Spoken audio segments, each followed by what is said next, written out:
First, let me read to you the book of Daniel, chapter 6. So it has 28 verses, so let me start.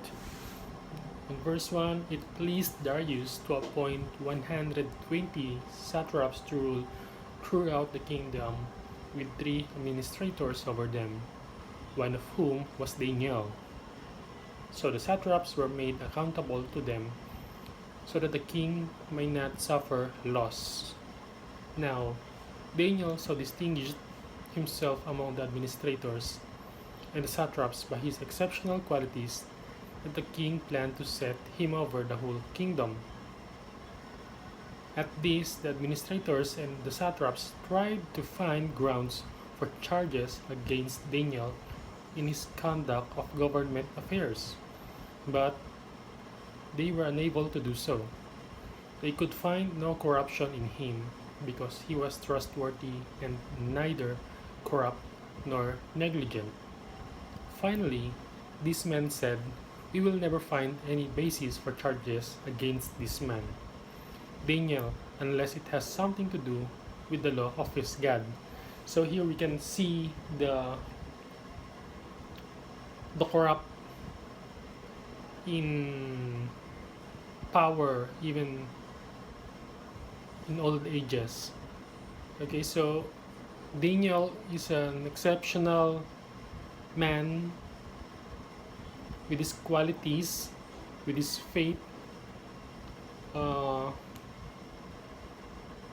what we can see here is his obedience to the God, his love to the God, and how exceptional he is in and so let me continue on verse 6. So these administrators and satraps went as a group to the king and said, "May King Darius live forever.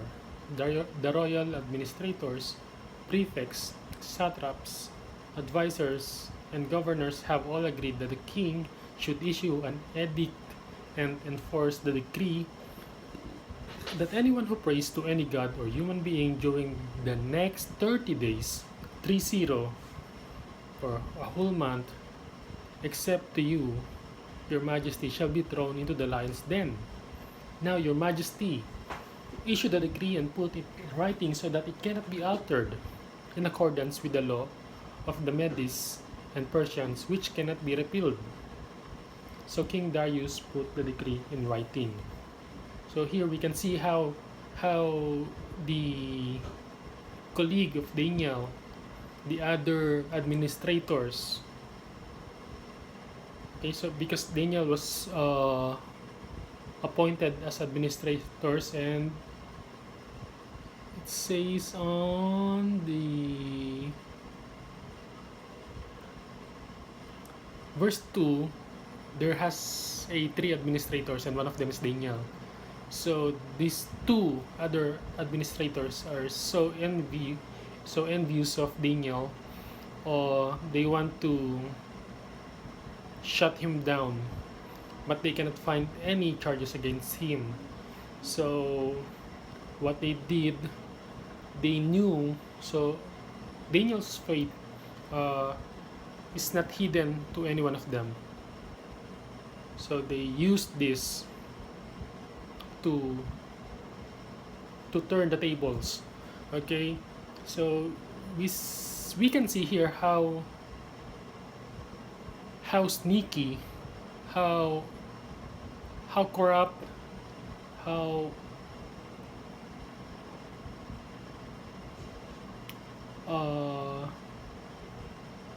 I cannot say wise, but what they did is a smart job putting Daniel down. So they have made King Darius believe what they are advising or what they are suggesting, and it made And that made King Darius put a decree or a law that whoever worship any other god except him in the next 30 days will be put on the lion's den. So let me continue on verse 10. Now, when Daniel learned that the decree had been published, he went home to his upstairs room where the windows opened toward Jerusalem. 3 times a day he got down on his knees and prayed, um, giving thanks to his God, just as he had done before. Then these men went as a group and found Daniel praying and asking God for help. So they went to the king and spoke to him about his royal decree. Did you not publish a decree that during the next 30 days anyone who prays to any god or human being except to you, your majesty, would be thrown into the lion's den? The king answered, the decree stands in accordance with the law of the Medes and Persians, which cannot be repealed. Then they said to the king, Daniel, who is one of the exiles from Judah, pays no attention to you, your majesty, or to the decree you put in writing. He still prays 3 times a day. So when the king heard this is in verse 14. So when the king heard this, he was greatly distressed. He was determined to rescue Daniel and made every effort until sundown to save him. So here we can see that the king has somehow, somewhat discovered that he was deceived by his administrators, right? We can see here that Daniel is dear to the king, to King Darius, so that when the other administrators are trying to put Daniel down with the decree that they suggested to the king, we can see here that the king was in distress. He wants to save Daniel from the punishment that he has set. Okay, so then let us continue to verse 15. Then the men went as a group to King Darius and said to him, remember, your majesty, that according to the law of Medes and Persians, no decree or edict that the king issues can be changed. So the king gave the order, and they brought Daniel and threw him into the lion's den. The king said to Daniel, may your God, whom you serve continually, rescue you. A stone was brought and placed over the mouth of the den, and the king sealed it with his own signet ring, with the rings of his nobles, so that Daniel's situation may not be changed. Then the king returned to his palace and spent the night without eating and without any entertainment being brought to him, and he could not sleep. Verse 19. At the first light of dawn, the king got up and hurried to the lion's den. When he came near the den, he called to Daniel in anguished voice, Daniel, servant of the living God, has your God, whom you serve continually, been able to rescue you from the lions? Daniel answered, may the king live forever. My God sent his angel, and he has shut the mouths of the lions. They have not hurt me, because I was found innocent in his sight, nor have I ever done any wrong before you, your majesty. The king was overjoyed and gave orders to lift Daniel out of the den. And when Daniel was lifted from the den, no wound was found on him, because he had trusted in his God. At the king's command, the men who had falsely accused Daniel were brought in and thrown into the lion's den, along with their wives and children. And before they reached the floor of the den, the lions overpowered them and crushed all their bones. Then the king Darius wrote to all the nations and peoples of every language in all the earth, may you prosper greatly. I issue a decree that in every part of my kingdom people must fear and reverence the God of Daniel, for he is the living God, and he endures forever. His kingdom will not be destroyed, His dominion will never end. He rescues and he saves. He performs signs and wonders in the heavens and on the earth. He has, he has rescued Daniel from the power of the lions. And last, verse 28. So Daniel proposed during the reign of Darius and the reign of Cyrus the Persian. Sorry. So Daniel prospered during the reign of Darius and the reign of Cyrus the Persian. So, what we can take from this chapter is that Daniel was firm on his faith, even if there's a decree or a law in his place prohibiting him to worship his God, to pray for his God. He did not allow this to hinder his faith, and what he did is that he knelt down. He prayed to God about the problems, about the situations that he is facing. Okay, and we can see here the corruption even before, and we can see that even in our workplace, this corruption exists. Even in our government, corruption exists. Okay, so, and we can see here King Darius sees Daniel really special. What we can see here also is that the on verses 26 and 27,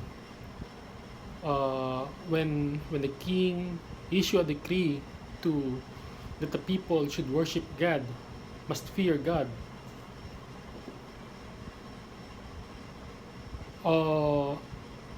The king, I can say that the king has not personally encountered God.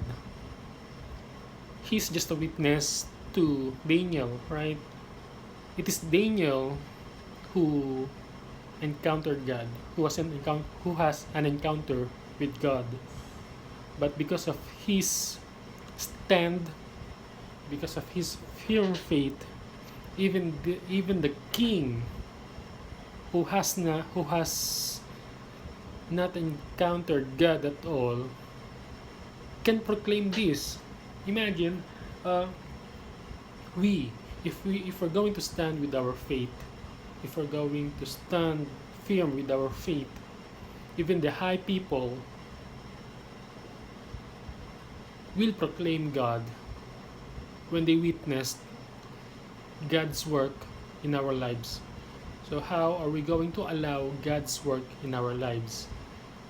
Did Daniel plan to go on the lion's den and ask God to save him, to perform a miracle? No. Did Daniel orchestrated this deceiving, this entrapment for him, this framing up for him? No, he did not. But even on that, no matter how good we are, no matter how firm we are on our faith, it doesn't always good, right? I mean, it's not always a good situation. It is not promised that we're always having a good situation. We can have this worst situation where we are on the lion's den, right? So they're expecting that the lions will crush Daniel, right? So everyone in our environment may expect crushing for us. they may expect shutting us down. They are planning to shut us down. And maybe we just need to do what Daniel did: kneel down, pray to God, ask for His saving, and let's put our hope and trust to our God.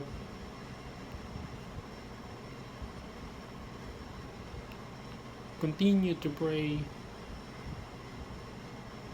So here, even when Daniel was put into the lion's den,